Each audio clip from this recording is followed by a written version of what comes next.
Hello and welcome to the Etoft21sports show for November 5th. How is everyone doing? My name is Erik. I'm the man behind Etoft21sports. Absolutely loaded episode for you today. We are doing a crossover episode with me and the guys from the INISPOD. Bryce and my boy Cam are coming by. I was just on their podcast talking NBA, looking back at our biggest disappointment, biggest surprise, talked a little Knicks and Timberwolves trade, talked about my Bucks sucking ass. So make sure if you missed that to go check that out. Link to that is in the description if you're watching on YouTube. Thereon, we're going to talk some NFL, share our bets for week 10, look back at week 9, and Gino will have his horse racing bet of the day from Aqueduct. But before I jump into all that, I'd like to say thank you to the sponsor of the show, Fantasy Boom. If you're not using Fantasy Boom, go to the App Store, download Fantasy Boom, use promo code ETOFT21. That way they know I sent you. Now let's see what Gino has cooking for us over at Aqueduct. Best bet's going to come this weekend on Saturday at Aqueduct. So November the 9th, the races are already out, but because it's early, the odds are not out.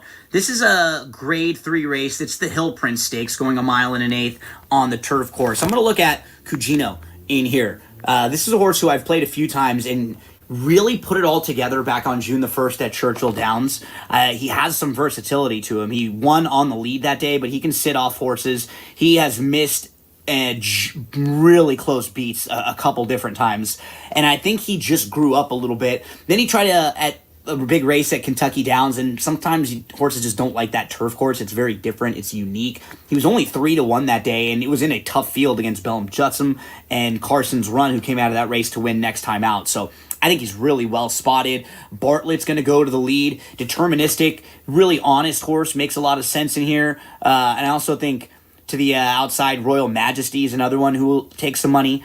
I feel like Gino with that versatility in there makes a whole lot of sense. So best of luck, everyone playing the races this weekend. Make sure you tune in each and every week here for the best information in all of sports from Erik. Make sure to give my boy Gino a follow at It's Me, Gino B on X. Now let's bring our guests on for today. First time ever, I'll have multiple guests on, so really looking forward to that. First, let's welcome Bryce from the INISPOD and Cam from the INISPOD. Guys, how is it going today? Going good. Thanks for having us on. Obviously, we just came from chopping up about NBA, but we know this is our favorite thing to do, chop it up about NFL, man. Another great week 9, betting wise for us, and looking forward to week 10, man. I'm ready to get into it. We already have a question. RG chimes in. What are your thoughts on the trades that happened today? Cam, why don't you kick us off? So first of all, I feel like the Mike Williams one for the Steelers, I feel like that one was very interesting because they needed someone to go next to George Pickens to give Russell Wilson another deep threat down the field or whatever. So I kind of like that one the most, honestly. And then the Marshawn Lattimore one, that one was very interesting too. With the Commanders, they needed to make a big splash with that secondary back there. So I don't know, those two trades I really liked a lot. Bryce, what say you? Yeah, the Lattimore one, man, that hurt. I was seeing reports that my Chiefs were in on it. I don't know what the exact asking price was, if we just, if each couldn't make it work, or if the Saints just were reluctant to trade with us because, as everybody's saying now, like, why does the league trade with them? Let's stop them, given what DeAndre Hopkins looked like last night. I guess they don't want to help us be any better. But, yeah, that was a big move for Commanders. Nice to see them, kind of making a splash move like that. Obviously, you got Jaden Daniels, looks really good. They're atop the NFC East this year, and rookie quarterback, rookie contract. Yeah, you have the room and cap flexibility to make moves like that, and it could prove some dividends because that secondary is probably their one outstanding flaw on the team as of right now. And they seem like they're all in to try to go get this NFC East crown and then see if they can make some surprising noise in the playoffs. So I like the move on their part. I was happy my Lions acquired a pass rusher. Obviously, without having Hutch there is hurting the defense. Getting home hasn't. How can I word this? In the Vikings game, when they needed it at the end, they didn't have it. Lucky they were able to squeak that out. In the Packers game, it really didn't matter. But I think in order for them to obviously win the Super Bowl, they need to get a pass rusher. Completely agree with Cam. That Mike Williams trade to the Jets, from the Jets to the Steelers, very, very, very sneaky. He gives them another weapon. Obviously, when Freiermuth is your number 2 wide receiver, you're not winning much there, man. Now you got Mike Williams, who's established himself as a deep threat. I have no idea what the Jets were using him. Jets were using him in the slot, let it underneath route. Maybe it's because Rodgers can't throw the ball anymore. That's all Wilson can do now, is just chuck it down the field. I think that gives the Steelers another playmaker. Absolutely love that bet. Cam, let's make some money, chimes in. A little shocked the Texans didn't make a move. Lots, dude, because those watching, Cam is a Texans fan. Yeah, I mean, we talked about this earlier. The offensive guard wise, I would have loved to see us make a move there. But like I said, it's hard making a trade for like offensive guard or just offensive tackle in general. During mid-season, like it's not too many people, not too many teams, trade offensive linemen or whatever during the season. I would have loved to see us, go out there and get like an offensive guard from like the Saints. I think the Saints have like 2 good ones or whatever we could have gotten, or the Jags have a good one, but I know the Jags wasn't going to trade with us or whatever. I know we did work out Lyle Collins. I don't know how good he is right now, or if he's in shape or whatever. But I would no worse than Green, bro. Both of the Greens, Kendrick Green and Kenyon Green, are complete. Don't get me started, bro. Don't get me started on Kenyon Green. Don't get me started on. I don't wish injuries on. I'm not even gonna talk about that. But I'm not even gonna touch on that. But both of the Greens completely awful. Almost got CJ killed that game versus the Jets, whatever. But yeah, I would have loved to got an offensive guard. But like I said, it's tough getting offensive guard from any NFL team during midseason. And then receiver wise, I'm comfortable with the receivers that we have right now. I believe Nick Casario, our GM, is comfortable with the receivers that we have right now. Once Nico comes back, obviously, hopefully he comes back this game versus the Lions, or if not, next week. But I mean, Nico with Tank,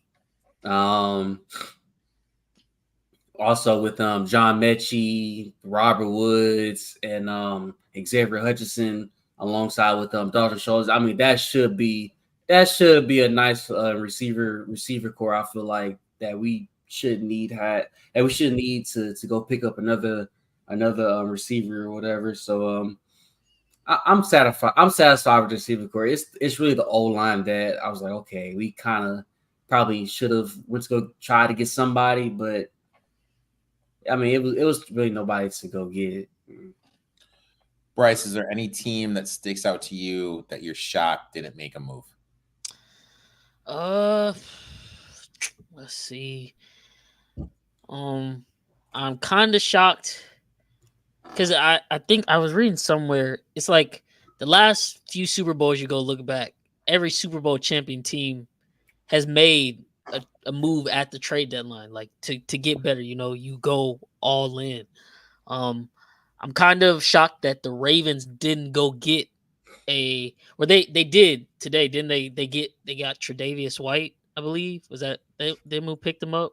That's funny because someone in the chat room. Yeah, I was shocked. I'm traded away White. He's fallen off a cliff. Yeah, I was shocked that they hadn't made a move, but then to see the Tre'Davious White one, I was like, yeah, he's fallen off a cliff because I mean, dude has had 2 ACLs and 1 Achilles injury. Yeah, like he was a talent coming out of LSU. He was really good in his early days with Buffalo, and then injury after injury has derailed his career. And I'm like, I don't know what that necessarily garners you in Baltimore, but I mean, hey, they did that, and then the Deontay Johnson move.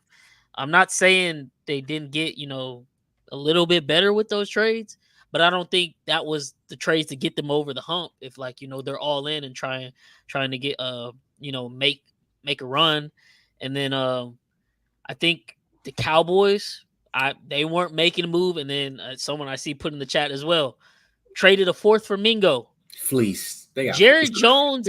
I mean, is there a way? I'm so sorry for y'all Cowboys fans, and if you're a Cowboys fan, listen. Is there a way as a fan base y'all can like I know Jerry's the owner, GM, all that. Is there a way y'all think if y'all get enough signatures on a petition that y'all can vote him out of his own team?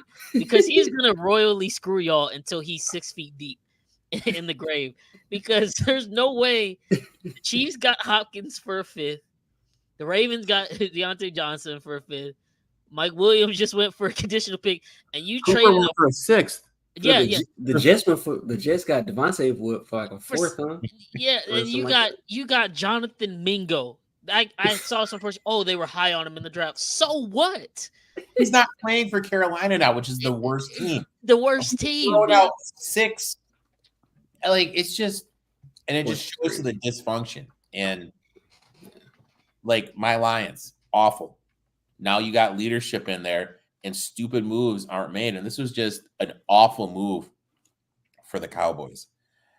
A team, for me, I was a little surprised that the Packers didn't do anything. To me, the Packers are a team, they could have added someone on the defensive line to help against the run.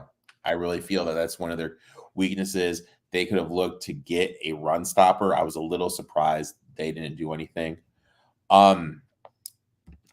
And this one, I agree too. I thought Miles Sanders was going to get traded for sure. Maybe to the Cowboys. The Cowboys definitely needed they need a running back. Raiders, they need a running back.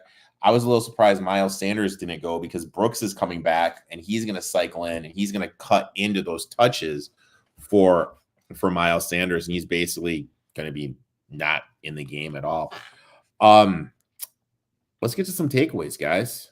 Cam, I'll let you. Oh, no, Bryce, I'm going to let you kick us off. Bryce, what is your takeaway? Coming out of week 9, man, look, let's just face reality. Chicago and Dallas. Eberflus and McCarthy have to be fired. They should have been fired yesterday, the day before that. They should have. Eberflus shouldn't have come back in the first place. And then for the Cowboys, you're all in, Jerry. You don't do anything in the offseason, and then you wait till the last day to make that the highest paid player in league history. It is just very clear and obvious to everybody watching that both those coaches have lost their locker room. Chicago, you give up the Hail Mary 2 weeks ago. Okay. Laps, Stevenson, did what he did, the taunting of the fans, not paying attention, then tips the ball. Then, they bench him or say he's not starting. He chooses to then bench himself and not play this weekend. And then to end the first half, you give up the longest run play to end the half by letting them go 60 for a touchdown. Also, DJ Moore, what was it? Was that in the first half too? I believe he literally just walked off the field during the play as Caleb Williams is scrambling for his life. The Eberflus has lost that locker room completely, and it sucks because Caleb Williams, obviously, this is not what you want as a rookie quarterback. A lot of head coaching changes, but they should have moved off of him and got him an offensive coach, knowing, Poles knew he wanted to draft Caleb Williams from the very get-go. So get him an offensive coach. You're going to have the opportunity to do it this offseason. Yeah, and part of me, keep Eberflus because you'll probably get a better draft pick with him as the head coach. But at the same time, the way the team is playing right now, I just feel like they lost him. Get rid of him. And then for the Cowboys, you come off the bye a couple weeks ago, get smacked. Before the bye, you got completely smacked. You haven't won a home game all year. You go into Atlanta, all the talk, Dak saying the last couple weeks, whoever wants to hop off now, we know who's with us. This isn't over. Micah Parsons, you're not even playing. Shut up. God, leave the podcast to us, please, Micah. You get on there and just say the most absurd things. Bring your teammate on, Trayvon Diggs. You don't even have Dak in your top 10 quarterbacks, but you have 2 of the division rivals quarterbacks in your top 10, in your top 5, arguably. And you're sitting up here, it ain't over till the fat lady sing. Well, I'll tell you what, Micah, the fat lady is singing right now, and she's hitting the highest note. It is absolutely over. Dallas Cowboys had 10 players on the field for the first third down of the game. How does that happen? That's just poor coaching. McCarthy, it's over. Jerry Jones, it's over. Too bad, Jerry Jones is just so, involved in his own pockets and only worried about that truly. He's just going to continue to screw the Cowboys. But I just think coming out of this week, the piss poor coaching we saw from both those teams, both of those head coaches need to go. Like there's no hope. Both of their seasons have no hope, especially Dallas coming into the year, a team that had Super Bowl aspirations. You're not even going to make the playoffs. Yeah. Like it's not even a question at this point. And then just to throw salt in the wound, even though he hasn't even played good, Dak Prescott is now put on IR. So he's out for 4 weeks. And you're not playing Trey Lance, who you traded for last season for whatever reason. Just Cooper play Rush him. time, What do you baby. Cooper Rush time, baby. See Cooper Rush. Yeah. So I just think both those coaches have to go. Now, I've told Bryce this before, Cam, but I don't think I've told you. A requirement to be the Chicago Bears coach is you have to go to Saturday night mass with the owners, the Mikalskis, I can't even say their name, during the season. Let that sit in, man. This is why they can't get anybody with substance as their coach. If you're anyone with a track record, why would you want to have a requirement to go to Saturday night mass with the owners? It makes zero sense. Thoughts on DJ Moore, the DJ Moore video of him running to the sidelines mid-play? I didn't even see that. Bro, Caleb Williams scrambles out left, pocket collapses. I think like literally 3 defenders are chasing him. He gets to the sideline. Obviously, when it's scramble drill, you need your receivers to come back to you. DJ Moore literally ran a out route, looked at Caleb Williams scrambling, and just walked off the field. There's no way. Caleb Williams spins out of the defender's grasp and There's runs no back. way. The play continued for another 5 seconds before Caleb Williams threw it to Keenan Allen on the other side of the field, who dropped the ball. But DJ Moore was off the field for at least 8 seconds of the play. There's no way. I don't believe you. I swear to God. And then I don't know if y'all heard this, but this morning he was on some radio show in Chicago, and they asked him, had Eberflus lost the locker room? And his answer was, I quote, "I want to say no." What do you mean you want to say no?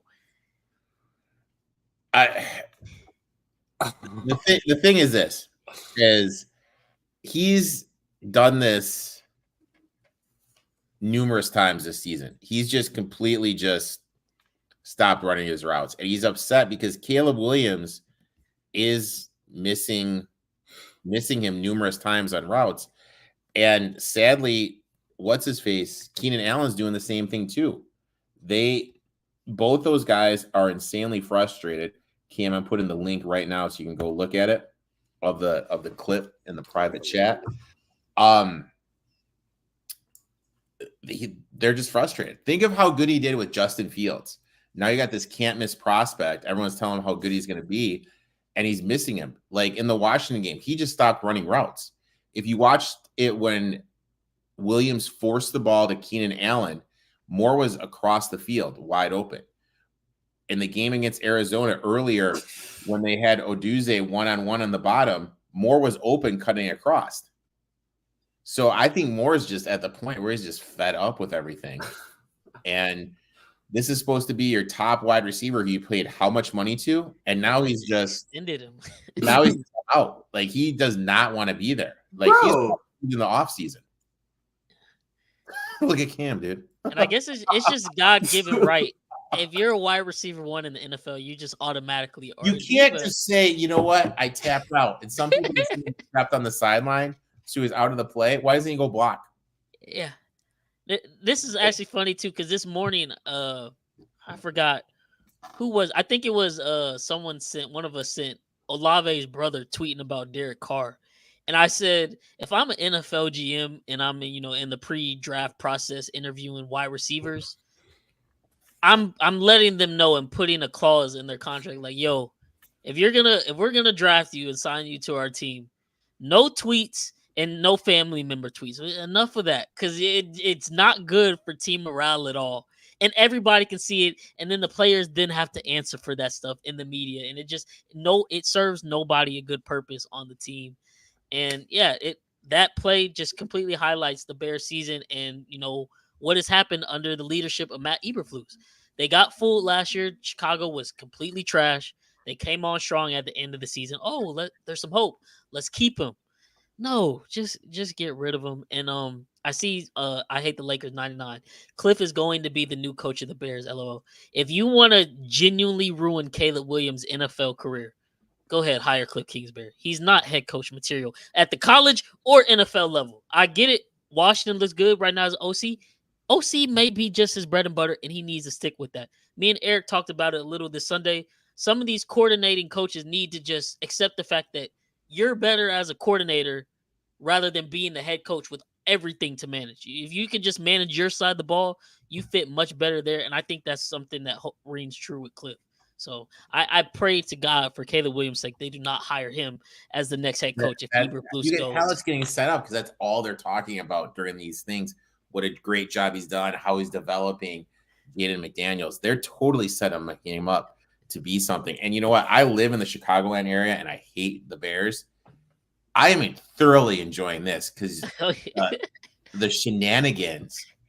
Everyone went from the Bears winning the Super Bowl. Now it's like the end of the world here. Like it's just stuff's falling off a cliff. Cam, what is your takeaway from last week, my friend? My takeaway is really only one.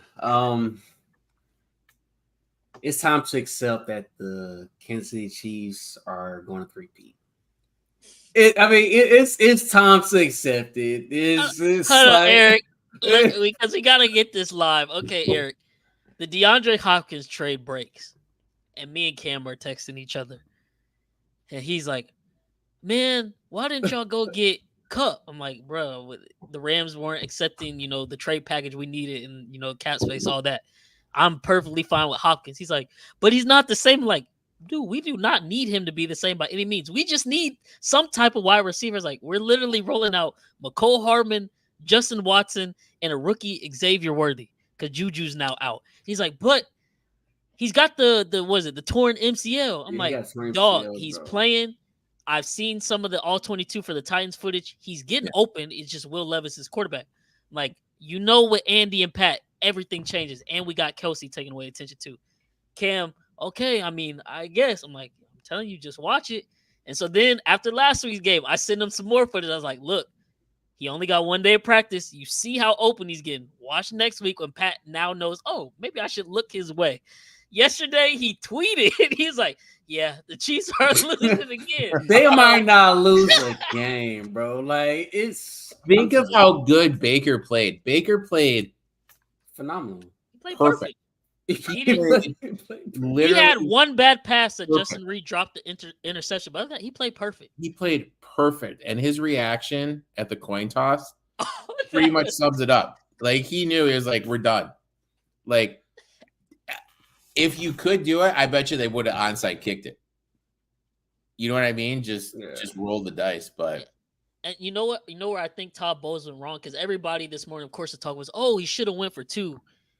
Yes, but no. Todd Bowles messed up. Why did they call the timeout with 31 seconds after they threw it to Palmer down to the 1? You just rush up to the line, run a play. If you don't get it, then you burn your timeout. But you would have then wasted another 10 to 12 seconds off the clock, putting the clock under 20 essentially. So then if you score, you go for 2, you get it. There's less time for Mahomes to operate. If you take that timeout and then they score and they kick the extra point, there's 27 seconds left on the clock, and the Chiefs have all 3 timeouts. If they go for 2 and get it with 27 seconds, I know it's not a guarantee. Everybody in America is probably leaning towards 3 timeouts, basically 30 seconds. Mahomes got to get it to probably the 45-yard line for Butker. He's probably going to do that. Butker will, one of the best clutch kickers in NFL history. He's probably going to hit it. So I get why he didn't go for 2, but the mistake he made was calling that timeout right there, I think. And man, it's funny because for all season it's been, man, this offense sucks. The Chiefs defense carrying them. Well, the Chiefs defense played their worst game yesterday, and what happened? The offense picked them up this time. It don't matter which way it goes. They just find ways to win games. And for the Mahomes crowd, it's like, oh, Mahomes is garbage now. Like, Dude is throwing some bad interceptions, I'll say that. But he's also thrown about 4 or 5 that are just bad luck interceptions. Look what happens when he gets a reliable wide receiver. Now, I won't lie. The end of the fourth quarter, he probably should have thrown like 2 interceptions. Oh yeah, he should have, and that's on him and Hopkins' chemistry, reading two different things. He should have, but are you like worried said, about his ankle? Yeah, I honestly because I seen him down, but I was thinking like someone hit him after he threw the ball because it didn't show on the screen and it like non-contact. And at first watching it, I was like, please don't tell me I'm about to see his Achilles rupture in slow motion on this slow-mo because I'm gonna lose it. And when it happened, I was like, well, there goes the season if like this is a non-contact serious injury. But I've said it jokingly on my podcast since the Super Bowl run in 22. The top 2 quarterbacks in the league are Patrick Mahomes healthy, and the second best quarterback is Patrick Mahomes on one ankle. He sprains his ankle, and then he leads 2 touchdown drives when you absolutely have to have it. That's all I can think of. Yeah, I think yesterday he was 11 for 11, 126 yards, 3 touchdowns on third down. When he has to have it, he's the best quarterback in the world. It's literally statistically proven. The eyeball test tells you that. Best QBR in the league in the fourth quarter, best since 2019 PFF grade, 91.4 QBR. Like, I just laugh because I watch the games. As a fan, it's just painfully hilarious now because I'm like, we're going to make it a game. We're going to do stupid stuff. Xavier Worthy to start the game should have been an easy walk-in touchdown. He catches the ball out of bounds. We're driving late in the first half. Travis Kelce fumbles. We come out the second half with the absolutely garbage possession, 3 incompletions straight. And at no point in the game did I ever think, yeah, we're going to lose this. I'm like, no, we're just going to make this painfully, a bad watch. But at the end, we'll do whatever it is that needs to be done. We'll win the game. I'll go on Twitter, and it'll be a bunch of grown-ass men crying about how the refs did this, Mahomes cheated that. I seen some Bills fans complaining that Mahomes faked the ankle injury. I'm like, bro, what do y'all want it to be? We've now won 14 games in a row, haven't lost in 316 calendar days. That streak includes the Ravens twice, the 49ers twice, the Bengals twice, the Bills on the road. What more do you want? What more do you want? Do you remember that time though when the Lions came into Arrowhead and won though? That was I did, and I'm so hoping we make it on our side and y'all hold up y'all's bargain because I wanted to play y'all last year to get the rematch of that game because we didn't have Kelce or Chris Jones and Kadarius Toney handed y'all that on a silver platter. But I'm hoping we get that matchup here. That'll be a nice joint pod if we can get a Super Bowl matchup with that. My takeaway: coaching beyond bad this weekend. Sirianni, I have no idea what Sirianni's doing. So let's just peep this. He lines up like he's going to go for 2 to draw them off sides, wastes the timeout, goes back, kicks the extra point, makes the extra point. There is an offsides that he was initially trying to get that burned a timeout out for. Then he moves up to try to go for 2, taking a point off the board. Tries to go for 2, doesn't get it. And did that. And you look up and then all of a sudden the Jags are down by 6. Like, I don't understand what he's doing, what his thought processes are. And that's a talented team. And you have someone making decisions like that. It's going to cost them a game. Maybe the first round of the playoffs, second round, even the Super Bowl, maybe. Cowboys going for it on 4th down at the beginning of the third quarter with your punter throwing the ball. What people don't realize is on a fake punt, when your punter throws or an up man throws, you're allowed to interfere with the receiver. There's no pass interference. So if you're going to go for it, that's fine. But why not have Dak Prescott out there? Brian DeBull. I could spend an hour talking about DeBull being an idiot. First of all, I will never understand why down 14, you always go for 2. Everyone says it's an analytic play. But anytime you say, anyone, I need you to explain the analytics, no one can explain the analytics. And I only remember one time it's worked out, and that was when the Green Bay played the Saints 3 years ago. LaFleur went for 2. They got it. They went down and scored again, and they ended up winning the game. All of it does, it just costs you points, and when you aren't down by that field goal toward the end of the game. Commanders went out and they traded for Lattimore. Their secondary is a train wreck.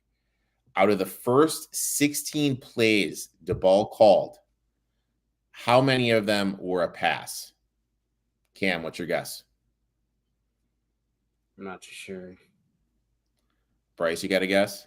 5. He called 15 running plays in his first 16 plays called. In what world are you going to win doing that? And then in the second half, they started throwing the ball, and that's when they made their comeback. As much as everyone wants to shit on Daniel Jones, Brian DeBull isn't getting any of the blame. I'm watching the Colts game. Old man Joe Flacco having a hard time with your blitz. The weakness of the Vikings defense is in the middle of the field. You have Michael Pittman. One target for 15 yards. Like, these coaches, I just don't understand what they're doing, what their thought process is. And at the end of the game, it's doing nothing but costing the games. And you know what? More importantly, costing me money when I bet on these teams. So that is my big takeaway. Now we're going to shift our attention over to the bets. Let's do a quick recap to see how we did last week.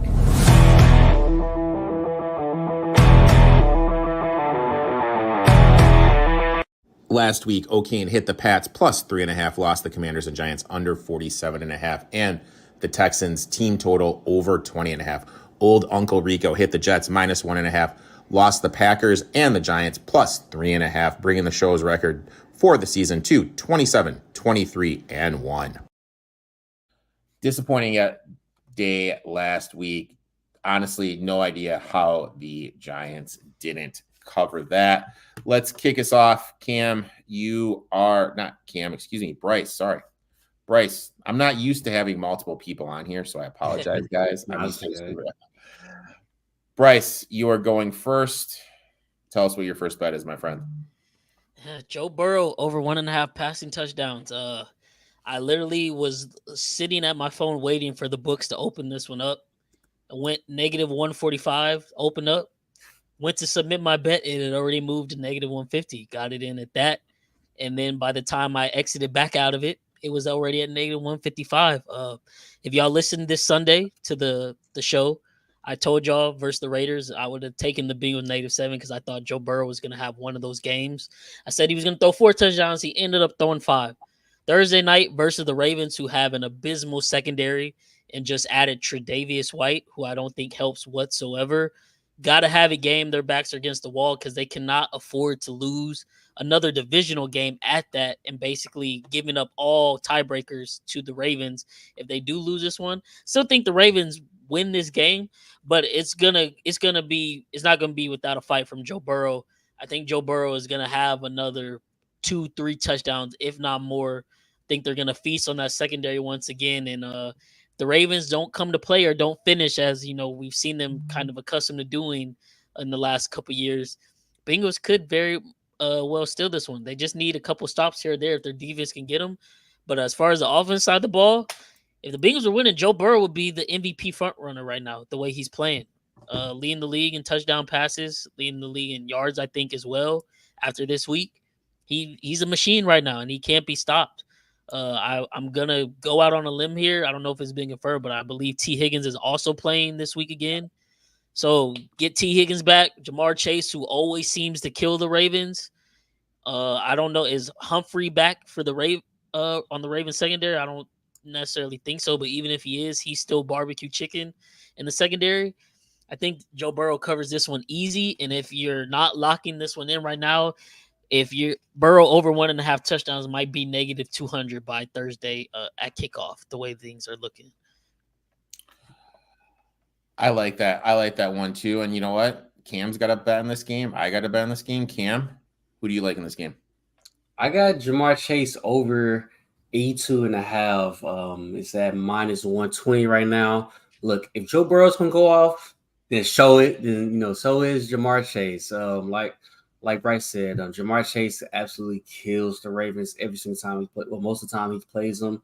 Last time he nearly had 200 yards. So I'm pretty confident he can get over 82.5 this week. Yeah, I like Jamar Chase 82.5 this week. I like it. I like it. My bet, and I did it. I took the Bengals +6.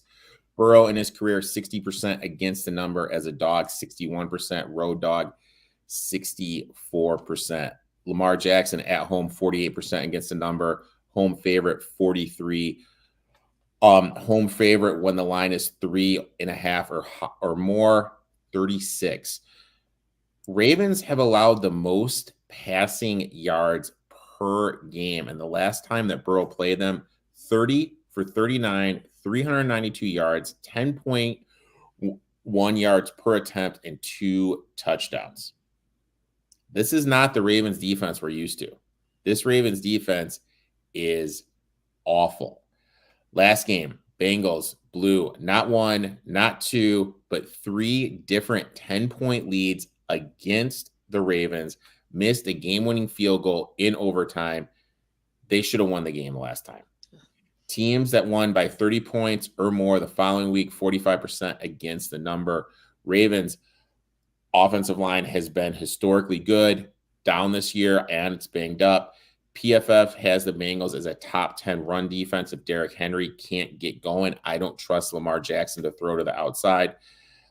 This is the Bengals season, back against the wall. If they lose this, obviously they're going to be eliminated from the playoffs. It's really hard for me trusting the Ravens laying such a big number. This isn't the same as Ravens defense. This defense made Jameis Winston look like something. Now they're expected to stop Joe Burrow. I think this number is inflated. I'm going to take the Bengals here plus the 6. Seems like we're all Bengals fans today. Bryce, my friend. I genuinely don't like them. And yeah, I'm back to the Bengals again. Going in on this Thursday night football. I actually have a boom fantasy slip too with some of these numbers. But yeah, Burrow, I think his number was around like 264, 265, I think earlier. Bought down a bit, 245 yards passing. Jamar Chase bought down on his from the 82 down to 71. This bet is literally at plus 100, even money. I think Burrow clears this with ease. Erik just read off the stats from the game they played previously this year. Like you said, the Bengals should have won that game. Funny enough, me and Cam were at the Texans game that weekend when they won the walk-off versus Buffalo. As we're walking out of the stadium, we're watching the game on my phone, and McPherson goes up to kick. Cam's like, oh, he bunny McPherson. And sure enough, he misses, and then Henry breaks the run, and the Ravens end up winning that one. But yeah, Joe Burrow, he's in a different mode right now. I think I don't know if y'all seen the clip this past weekend. Zach Taylor threw him the game ball. He threw it right back to one of the trainers, like he was not interested at all. He's just pissed off. Obviously not off to a great start at all this season. Add in some of the drama with the Burton situation. Apparently they had a game plan for him. He doesn't show up to Saturday film session, and so he ends up getting a healthy scratch. I think Burrow is just locked in, and he's seeing red right now. Him and Chase, there's no possible way the Bengals win this game if Burrow and Chase don't go off, and I don't see that not happening this week, especially on a short week with that Baltimore secondary. You want to talk about someone just laying an egg when you have I'll use the term golden goose. Like T. Higgins is gone next year.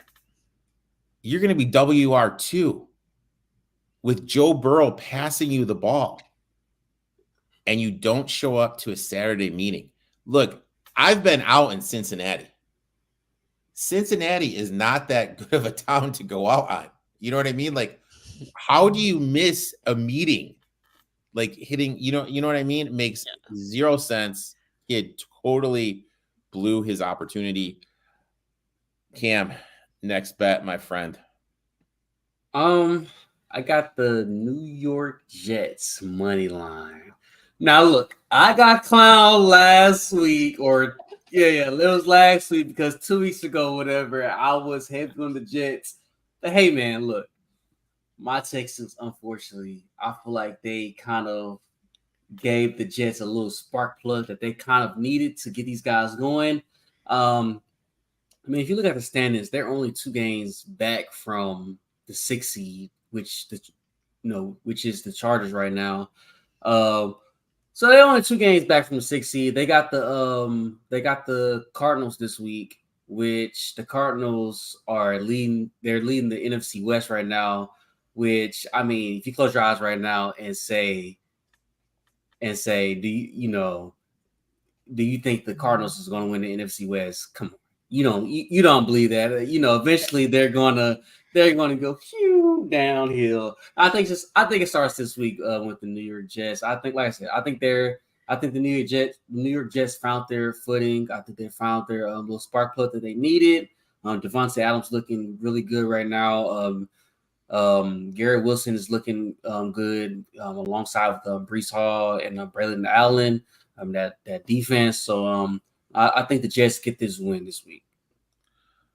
It's amazing to me how just changing scenery, how a hamstring can just heal up. When you go from Las Vegas to New York. You know what I mean? I don't know what it is. I mean, it's the air. Maybe it's the weather. Gotta be air. It can just heal up. My last bet, and oh my God, it is a tradition on the show. Give me the Steelers +3. This stat is going to blow you guys away. Tomlin straight up against rookie quarterbacks, 20-5. Oh, wow. 20-5 against rookie quarterbacks. Tomlin as a dog, 59, 31-3, 65.6% ATS. As a road dog, 40-25, 61.5% ATS. Quinn as a favorite, 23-34, 40.4% ATS.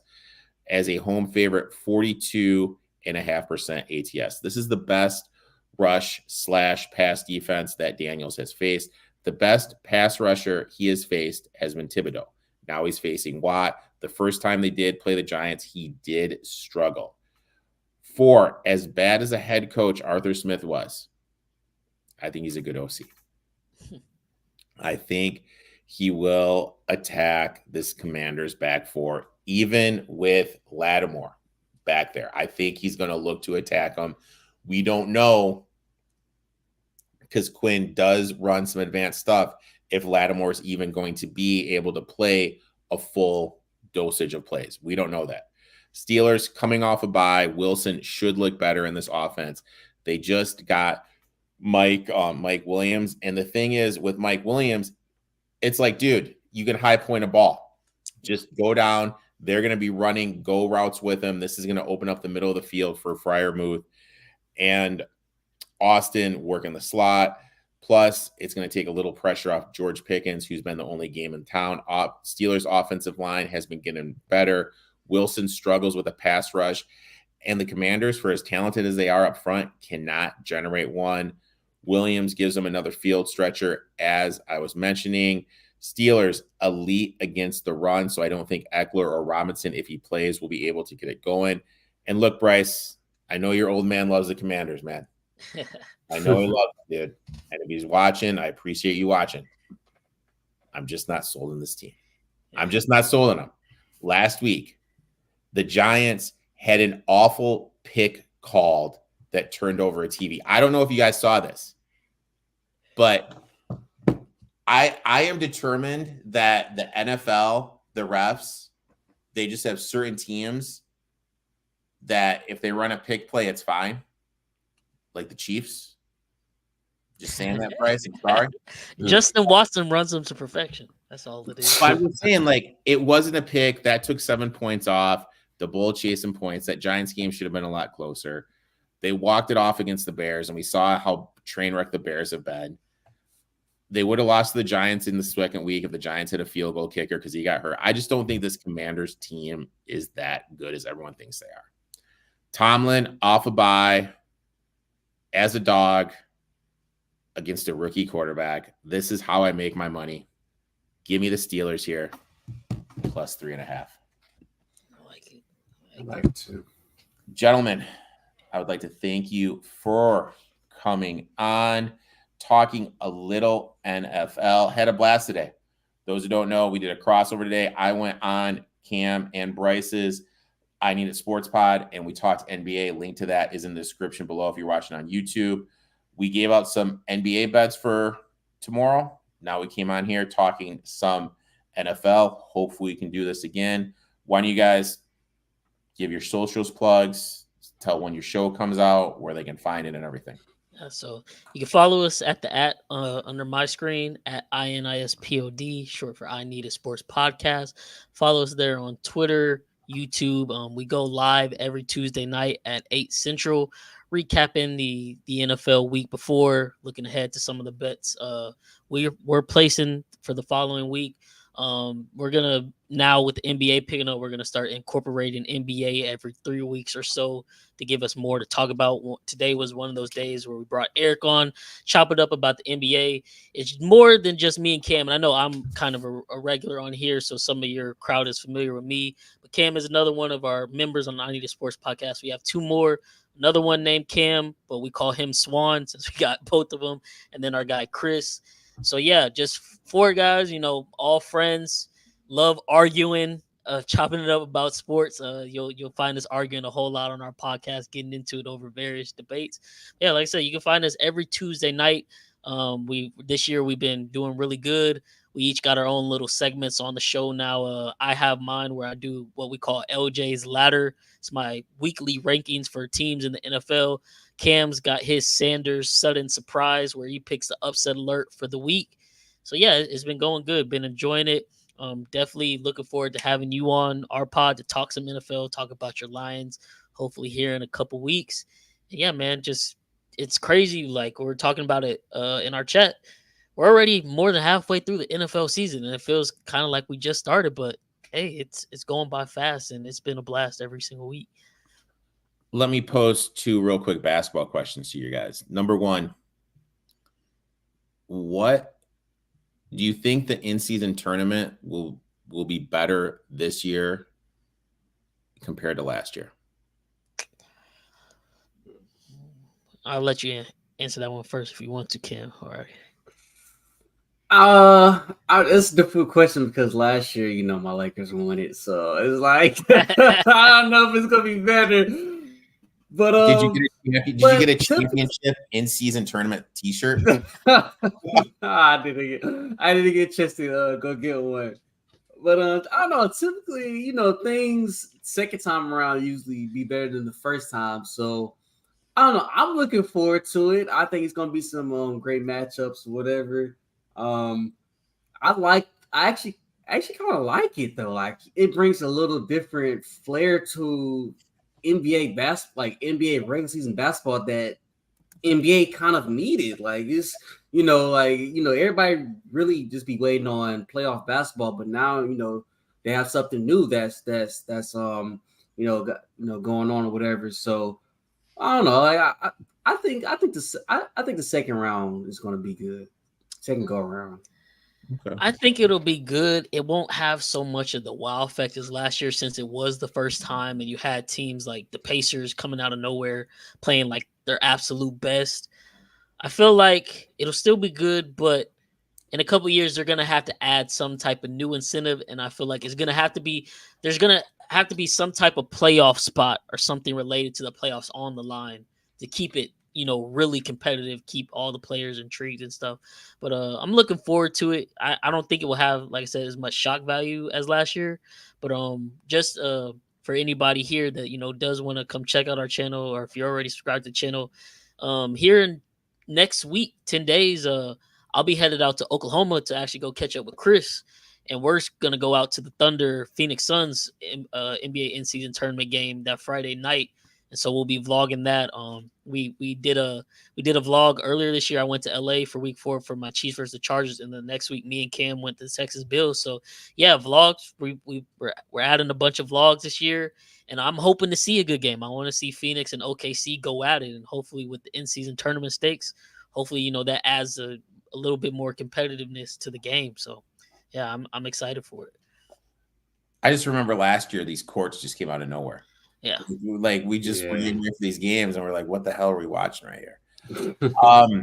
Last one, Skip Bayless's Twitter X got hacked, and the guy tweeted out, "Skip talks to a lot of escorts in his Twitter DMs." I actually believe Skip probably does. Do you guys believe he does? Oh yeah. A dude that is that obsessed with other men like LeBron and literally made a whole living off of it. Like, I'm like, what's his wife's name? Ernestine or whatever. I'm like, dude, do you ever spend time with Ernestine? Because you're always on Twitter talking about LeBron. Like, what do you do in your free time? Do you give her any attention? And yeah, he just seems like one of those type of guys. I'm not surprised by it at all. I can't wait to see the kind of damage control they try to put out for this. But it isn't off to a good start because the hackers had his Twitter basically for the last 7-8 hours now. And he tweeted out, I think, before we started the show that there's been no attempt for Skip to get it back. So this is not looking good for Skip Bayless, man. Oh, Cam, thoughts? Yeah, absolutely. Absolutely, for sure. I believe it. You'd be surprised of like people's darkest secrets coming to light. And I mean, we've seen it with Skip. You see how he talks about LeBron every time he gets. So I'm not surprised about this. I'm kind of actually happy it's happening to Skip Bayless. And yeah, we go from there. Guys, great time. First time had multiple guests on. Really enjoyed it. Hopefully we can do this soon. Make sure to give them a follow. Make sure to check out their show. Great stuff. I always try to catch it, learn some stuff. Make sure to check it out. We'll be back next week, and good luck in your bets, gentlemen. Good luck to you too. Yes, sir. Good luck. Thanks for having us.